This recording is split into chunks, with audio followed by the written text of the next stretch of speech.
наступит день не совсем обычный. Когда кто-то вновь будет писать огромный список, а кухня наполнится ароматом мандаринов. Когда у кого-то сбываются мечты, а кому-то предстоит их осуществить. Когда мы звоним и поздравляем с наступающим самых родных. Когда нас сопровождают смех, радостные улыбки и оливье. Когда мы подводим итоги уходящего года, тот важный день, когда многие сделают то, что обещали себе сделать весь год.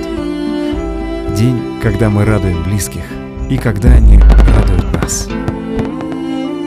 Хотя надо всегда. А ведь это просто и приятно. Айсберг. Радуйте близких.